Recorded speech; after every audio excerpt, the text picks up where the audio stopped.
Así que el proceso del estudio bíblico, PEB, recuerden, incluye 3 grandes pasos o fases.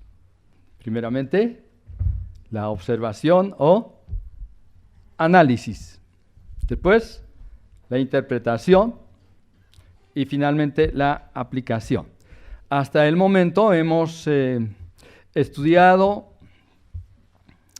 lo que es la observación y luego el principio y las reglas de la interpretación general. Ahora vamos a la interpretación especial.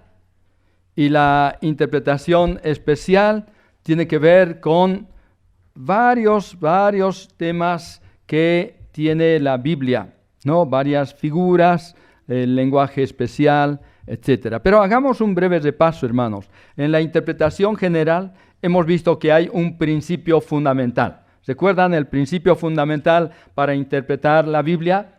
Saben que si ustedes olvidan todo lo demás que hemos tenido en estas largas horas y recuerdan el principio fundamental, seguro que estarán bendecidos, yo estaré agradecido a ustedes y Dios estará contento de ustedes también.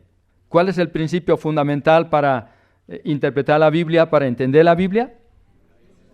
La Biblia se interpreta a sí mismo. Fíjense que es muy breve, es muy conciso. La Biblia se interpreta a sí mismo. Pero si nosotros vamos a la interpretación general, entonces tenemos 5 reglas. La primera que dice que las palabras deben ser entendidas en su sentido usual, normal, ordinario. Luego viene el conjunto gramatical o el conjunto de las palabras que hacen una oración. Una oración. Se debe interpretar, dice, a la luz del contexto de la oración gramatical o el conjunto de palabras que hacen la oración gramatical. La tercera regla dice que debemos interpretar a la luz del contexto inmediato, el contexto inmediato. La cuarta dice que debemos ir al contexto de todo el libro, de todo el libro. Y finalmente vamos al contexto de toda la Biblia. Bien, qué buenos estudiantes que son ustedes, todos han mirado los apuntes. ¡Qué bueno! Bien, vamos a continuar. Entonces, ingresamos al aspecto especial de la interpretación especial. Hermanos, esto nada más para mostrarles un panorama que es amplio, Aún en las 2 lecciones que está el curso, no se abarca todo absolutamente en profundidad. No, este es un desafío para seguir estudiando. Si ustedes me preguntan cuál es mi profesión, yo les digo estudiante, ¿no? Porque desde que conozco al Señor, todavía estoy estudiando la palabra del Señor. Entonces, tenemos varios aspectos en la interpretación especial o el lenguaje especial que contiene la Biblia. Tenemos las figuras literarias. Vamos a poner nuestra atención en las figuras literarias. Pero luego vienen, ¿qué? Las parábolas. Hay más de 30 parábolas que el Señor Jesucristo ha enseñado y por tanto tiene su importancia puesto que son tantas, tan preciosas. Hace poco escuché o vi un mensaje allí de Israel que decían que Israel va a declarar patrimonio de la humanidad. ¿Qué cosa? Las parábolas. Claro. ¿Quién no conoce? ¿Quién no ha escuchado? ¿Quién no repite? No menciona alguna de las parábolas. El hijo pródigo, ¿quién no conoce? ¿No? O el buen samaritano. Hay hasta instituciones con ese nombre, ¿no? La perla de gran precio, las 10 vírgenes y el sembrador, ¿no es cierto? La semilla, ¿cómo es? El trigo y la cizaña. Hay tantísimas parábolas que el mundo, aún gente que no cree en la Biblia, en la palabra de Dios, menciona las parábolas. Luego viene la poesía hebrea. ¿Es diferente la poesía hebrea? ¿Qué diferencia tiene? Por supuesto que es muy diferente a la poesía que nosotros estamos acostumbrados, que nosotros conocemos del mundo occidental. Por ejemplo, nuestros himnos son poesía, ¿o no? Pero la poesía hebrea es muy diferente a la nuestra. No tiene rima, no tiene concordancia, y hay otros aspectos más de la poesía occidental que la poesía hebrea no tiene. Su característica es paralelismo. Son líneas, ¿no? Una que complementa la segunda línea, complementa la primera, y así sucesivamente. Hay variación también en esto. El quiasmo, ¿no? Que es casi un cuadro así, diremos, lingüístico, un cuadro de expresión que encontramos en algunas porciones de la Biblia, muy precioso. También está la profecía. La profecía es toda una materia para estudiar, ¿no es cierto, hermanos? La profecía abarca la escatología también. La escatología tiene que ver con el futuro. En cambio, la profecía abarca toda la enseñanza de Dios, todos los anuncios, mensajes de Dios a través de la historia. Tenemos las alegorías, que son una serie de metáforas unidas que presentan toda una preciosa historia o enseñanza. Está en la interpretación especial el enigma, la adivinanza, la fábula, ¿no? Hay fábulas, hay modismos hebraicos, o sea, hay unas expresiones de los hebreos que, bueno, si no sabemos que son modismos hebraicos, muchas veces estamos confundidos, no sabemos cómo empezar, cómo terminar el estudio, porque no lo entendemos, porque no reconocemos, no sabemos que se refiere o se trata de un modismo hebraico. Y bueno, en el libro están contenidos todos estos temas que estoy mencionando. Los términos antropomórficos. ¿Han escuchado de los términos antropomórficos? Claro, a Dios se le atribuyen, ¿qué cosa? Forma humana. Por ejemplo, se dice que los ojos de Jehová están sobre justos e injustos. Y entonces alguien se pregunta, los ojos, ¿y de qué color son los ojos de Dios? ¿De qué tamaño son los ojos de Dios? ¿No? O los oídos, ¿qué tal será el oído de Dios? O las manos, ¿o no? Se habla de las manos de Dios. Dice que la mano de Dios estaba con los apóstoles. Y estaba también con José. Y todo le iba bien porque la mano de Dios estaba con él, ¿no? ¿Y cómo son las manos de Dios? Dios es espíritu. Tiene manos, tiene pies, tiene ojos, oído, boca. O sea que se le atribuye forma humana. A esto se refieren los términos antropomórficos. Luego están los proverbios que son dichos, refranes, ¿no es cierto? Que son como reglas muy prácticas, muy útiles. Aún nosotros tenemos en nuestra propia cultura, tenemos refranes, ¿no? Perro que ladra, dice, no muerde. Bueno, hay otros más, por supuesto. Símbolos, como los símbolos sobresalientes en la cena del Señor. ¿Cuántos símbolos? 2. Y también cuando enseño la materia digo, bueno, también hay un símbolo que tenemos que reconocer. Y las damas lo usan. ¿Qué es? La cubierta de la mujer. Algunos abren los ojos así, ¿no? Pero es un símbolo. ¿Qué representa? Sujeción a la autoridad de Dios, de Cristo, ¿no? A la autoridad. Qué interesante. Es un símbolo. El velo en sí o la cubierta, la mantilla en sí, no es nada. Pero representa algo. Así como los símbolos. El pan, ¿qué representa? El cuerpo del Señor, ¿no? El pan en sí es de uso común. Todos los días usamos y veo panes en cada lugar que veo diferentes panes, ¿no? Pero el pan es pan. Símbolo. La tipología. Hermanos, este es un tema apasionante para estudiar la tipología. Habla de el tipo. Esta figura únicamente existe en la Biblia. Símbolo hay en todo lenguaje, en toda ¿qué digo? En el uso normal, en el mundo, ¿no? En el mundo secular. Pero la tipología es únicamente del uso de la Biblia. ¿Y qué significa un tipo? Un tipo es una figura, es una señal principalmente encontramos en el Antiguo Testamento y se refiere a la obra o algún aspecto de la persona del Señor Jesucristo.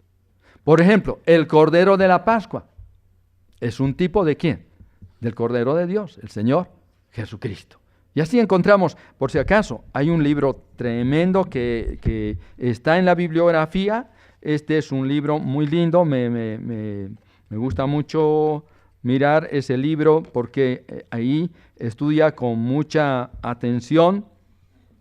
Está primero, segundo, tercero, cuarto. El quinto libro de la bibliografía, si ustedes ubican, Dan Jans, Eugenio Dan Jans, Conociendo a Jesús en el Antiguo Testamento, Cristología y Tipología Bíblica. Un libro así de grueso, muy, muy útil sobre el estudio de la tipología. Ahí encontramos al Señor Jesús en todas las Escrituras, hermanos. Y bueno, son todos esos aspectos conforman la parte, digamos, del lenguaje especial que contiene la Biblia. Por tanto, merece la atención de la interpretación especial. Pero hay otros recursos también que nos ayudan a interpretar la Biblia, como la arqueología. ¿Y qué es la arqueología? ¿No? Es el estudio de, digamos, de restos, de muestras, de fragmentos, de piezas que nos quedan del pasado.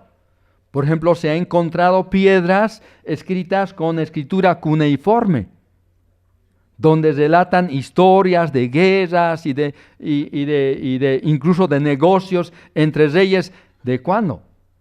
De la época de Abraham o por ahí más tarde.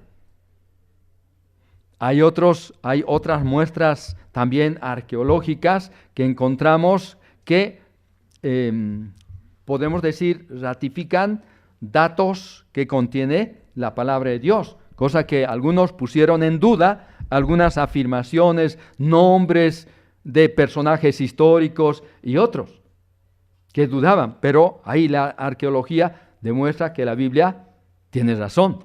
Hay un libro, por si acaso, también que les puedo recomendar. Si no hay físico, por lo menos se puede conseguir en formato digital. Ahí está en la bibliografía de Werner Keller. Y la Biblia tenía razón, ¿no? Y la Biblia tenía razón. Este hombre quiso demostrar que el cristianismo era falso, era absurdo, que la Biblia no era cierta. ¿Qué hizo? Se puso a investigar, a practicar la arqueología. Hizo tantos estudios por años cuidadosamente, todas las muestras arqueológicas que existían, y al fin llegó a la conclusión de que la Biblia tenía razón. Y ese libro es tremendo, tiene unas fotografías y unas descripciones que es como que a uno le transporta al pasado y le muestra todo lo que ha acontecido. Tremendo, es un libro excelente sobre arqueología. Está la arqueología que nos ayuda, ¿no? La cultura bíblica. También les indiqué que ahí está, usos y costumbres del mundo o la tierra bíblica, ¿no? La cultura bíblica. Es importante conocer. La geografía bíblica también es muy útil, hermanos. Hay algunos que predican sobre datos geográficos sin reconocer que son geográficos y piensan que es nada más que espiritual. Por ejemplo, dicen, cuando este hombre bajó de Jerusalén hacia Jericó, fue asaltado por unos ladrones. ¿Y qué le pasó al pobre? ¿No? Y entonces el predicador dice, bueno, ¿por qué le fue mal? Es que él descendía, o sea que descendió espiritualmente, fue bajando espiritualmente y le fue mal. Pero ese es el sentido del texto bíblico. No, es que Jerusalén está en altura, Jericó está en el llano, necesariamente se tiene que descender, bajar. Si uno mira la geografía, entonces va a dar cuenta que es muy fácil entender que estaba bajando, así como aquí en Pereira también hay bajadas y subidas, ¿no? en La Paz, en Bolivia, tenemos muchas bajadas y subidas también. Solo que como es altura, entonces uno empieza a agitarse, a cansarse en ir subiendo. Geografía bíblica. Qué bueno es saber que es la media luna y la cefela y todos esos espacios que menciona la Biblia. Luego, hay dificultades y aparentes contradicciones. Un estudiante de Biblia me trajo, profesor, me dijo, mire, y me mostró un texto con no sé tantos errores de la Biblia. Errores, hay que leerlo, ¿no? No necesariamente los que tratan de mostrar errores de la Biblia son gente que haya leído bien cuidadosamente la Biblia. No, porque no han pasado este curso, ¿no es cierto? Entonces, bueno, encuentran muchos errores en la Biblia. Un amigo en una ocasión me dijo, no, pero tú lees la Biblia. No, pero la Biblia dice, tiene muchos errores. Está adulterada. Vaya, eso a mí me dolió. Entonces, agarré la Biblia y le dije, a ver, muéstreme un error. Muéstreme un error. ¿Saben qué me mostró? Nada, pues, porque él no había abierto la Biblia, solo estaba repitiendo lo que había escuchado. Nada más. Y mucha gente dice, repite eso sin fundamento, sin base. Listo, hermanos. Entonces, fíjense que hemos abarcado muchas cosas, ¿o no? Todo esto atiende o cae bajo, digamos, la interpretación especial. La interpretación especial abarca, es un campo muy amplio. Pero en estos minutos que me queda, vamos a mirar algunas figuras literarias, ¿ya? Empecemos entonces con que porciones que requieren un trato especial, por supuesto, requieren también atención de la hermenéutica especial. Por ejemplo, en el Salmo 34, versículo 15, Salmos 34, 15, que dice en esta porción de la palabra, los ojos de Jehová están sobre los justos y atentos sus oídos al clamor de ellos. ¿Ven? Los ojos y los oídos. ¿A esto qué se llama esto? Esa figura es el antropomorfismo, donde a Dios se le está atribuyendo forma humana, como si Dios tuviera ojos y oídos. Y alguien dirá, pero ¿Dios oye o no la oración? ¿Pero Dios necesita unos oídos así, unas orejas para oír nuestra oración? Dios es espíritu y tiene toda la capacidad. Él ha creado las orejas, el oído, los ojos, la boca, ¿o no? Pero Él no necesita de eso, porque Él tiene toda la capacidad de oír, de ver, etc. Tiene forma humana. Identificar entonces esta figura nos ayuda porque así podemos salir de dudas. Nos ayuda a entender mejor las Escrituras. Entonces encontramos la primera figura, apóstrofe. Apóstrofe. ¿Y qué es el apóstrofe? Ya en la Escritura encontramos que es una rayita ahí arriba que es como una coma, ¿no? Que se pone, eso es apóstrofe. Pero como figura literaria, ¿saben qué es el apóstrofe? Vamos a buscar en nuestras Biblias, en 1 Corintios capítulo 15. De paso, hermanos, yo soy un poco observador y exigente en estos detalles. No digamos 1 de Corintios. ¿Por qué?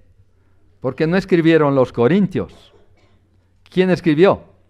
Pablo. Entonces digamos a los corintios. ¿De acuerdo? La diferencia es muy simple, ¿no? Pero importante. Ya. Entonces, en el apóstrofe, en esta figura que se llama apóstrofe, se corta el discurso o la narración para dirigirse a una persona ausente o presente o no, un objeto, dice, inanimado.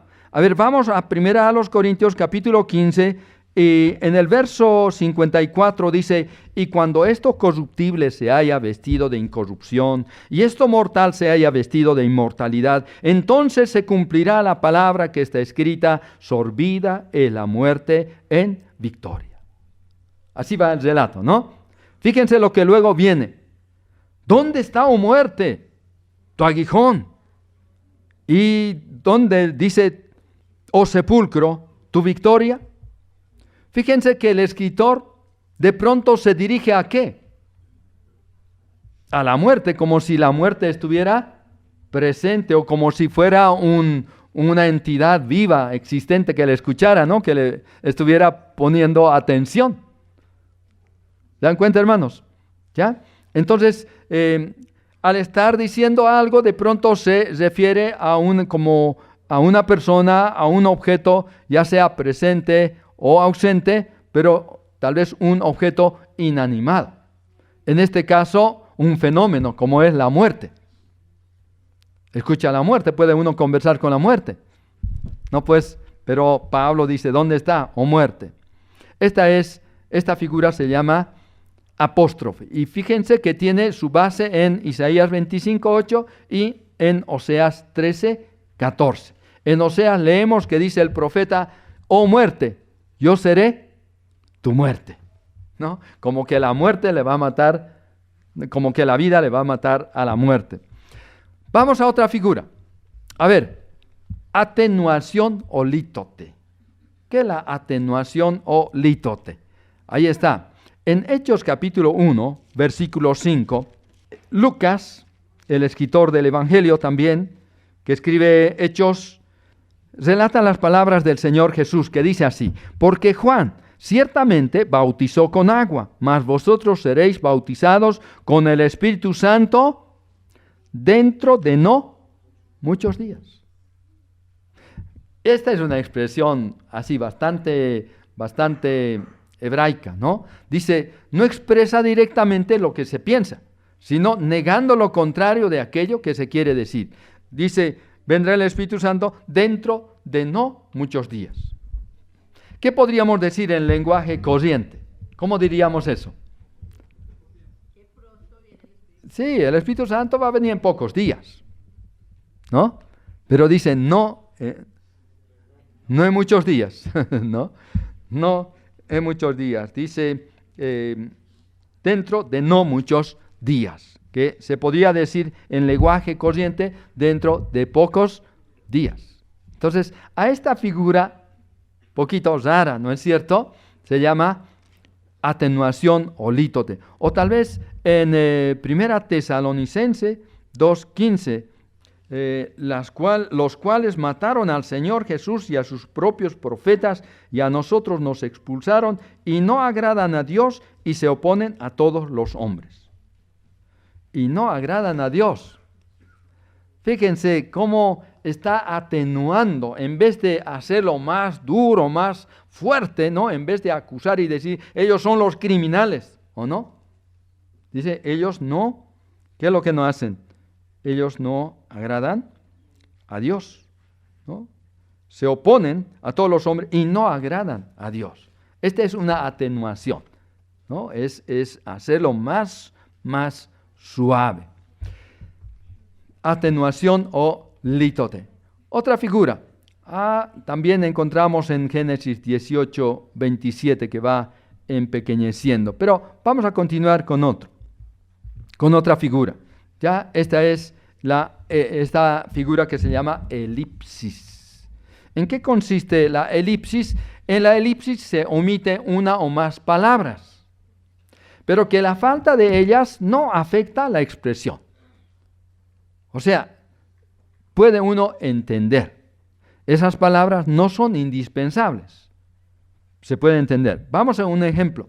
En 1 Corintios 6, verso 13, vemos que el apóstol Pablo escribe a los corintios y les dice que las viandas, o sea, los alimentos, para el vientre, y el vientre para las viandas.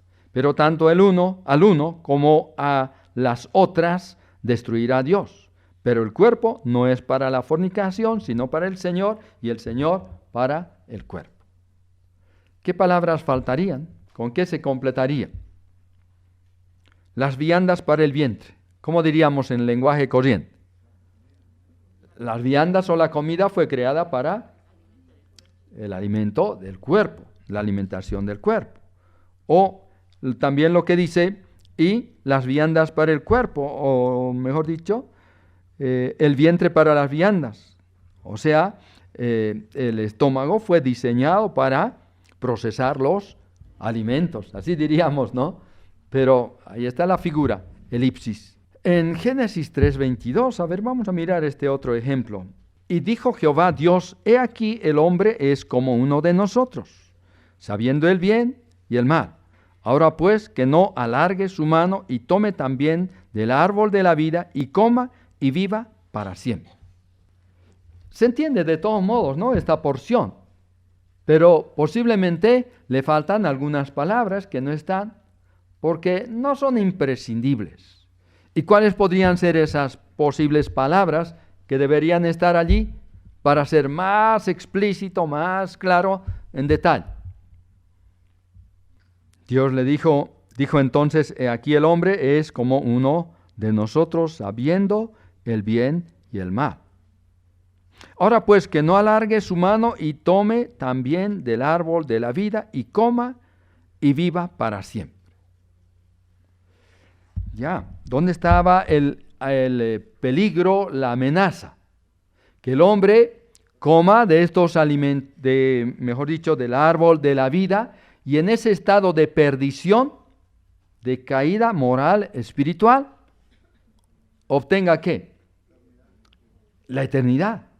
El vivir para siempre en ese estado deplorable, lamentable, que sería realmente una desgracia. Nosotros vemos a personas que tienen 90 años, ya no puede caminar, 100 años,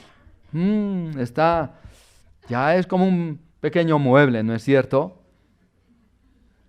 Entonces, ya uno siente por la persona porque no tiene fuerzas para ponerse de pie, no tiene ya apetito para comer, ya no puede ver bien.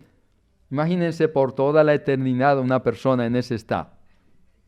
Entonces Dios dice, no, que no alargue la mano y coma también del árbol de la vida. En ese estado sería un castigo tremendo. Y Dios tuvo compasión del ser humano y dijo, no, que no coma de este árbol. Ahí está, la elipsis. Tenemos otras citas aún, pero vamos a pasar a otra figura que se llama eufemismo. ¿Qué es el eufemismo? Es un modo de sugerir con disimulo y decoro ideas cuya expresión franca y literal resultaría dura o malsonante. Miren que Dios utiliza algunas expresiones para referirse a asuntos bien serios, ¿no?, muy graves. Fíjense que en esta porción de Levítico 18:6, en Levítico 18:6, ningún varón se llegue a parienta próxima alguna para descubrir su desnudez. Firma yo Jehová. ¿Qué les parece esto? ¿No? ¿Qué podría decirse en lenguaje, cómo se podría decir en lenguaje corriente? ¿No? Que nadie cometa, hay una palabra específica que describe lo que es incesto, ¿no? Que nadie tenga relaciones sexuales con su pariente próximo. Esto es, ¿ya? ¿Qué es lo que sucede aquí en esta manera de expresarse? Dice, ningún varón se llegue a parienta próxima alguna, para descubrir su desnudez. ¿Ya? Entonces, aquí vemos que es un eufemismo. ¿Qué está haciendo aquí? Sugiere con disimulo y decoro ideas cuya expresión franca, literal, ¿cómo resultarían? Serían duras, malsonantes. ¿Saben que las figuras a las versiones modernas de la Biblia como que eliminan estas figuras, ¿o no? ¿Han notado? ¿Han leído alguna versión más moderna, actualizada? Ya se borran estas figuras, no están. Porque parecen un estorbo para entender la palabra. Claro, para alguien que no ha leído antes la Biblia, realmente parece un estorbo estas figuras porque son como, ¿qué le llaman ustedes a cuando hay problemas en el tránsito cuando hay muchos vehículos, ¿cómo le llaman? Trancones, ya. Entonces, los lectores de la Biblia encontrarían trancones en la Biblia, ¿no? ¿A causa de qué? De estas figuras. ¿Por qué? Como que uno no le entiende. ¿Por qué dice esto? ¿Por qué no dice sencillamente tal cosa? Entonces, la tendencia de las versiones modernas, ¿qué es? Borrar las figuras, ir derecho. Y eso me hace pensar en las carreteras. ¿Cómo son las carreteras? Antes las carreteras eran lindas, ¿no? Porque ya daban girando por aquí, por allá. En aquella esquina había un arbolito y uno miraba ese arbolito y después... Pero ahora han borrado el árbol, han borrado todo y han levantado calzada y entonces el camino es lo más derecho posible y uno llega más rápido. Por supuesto que nos conviene en este tiempo de apuro en que vivimos, pero ha perdido esa belleza que tenía aquellos caminos. Bueno, así también las versiones modernas como que van eliminando las figuras que habían en la Biblia. Continuemos. Ahí tenemos en otro eufemismo en Hechos 1:25. Vale la pena mirarlo, hermanos. Se refiere a un personaje también bíblico. En Hechos 1:25, en el verso 24, 1:24, y orando dijeron, tú, Señor, que conoces los corazones de todos, muestra cuál de estos dos has escogido, para que tome la parte de este ministerio y apostolado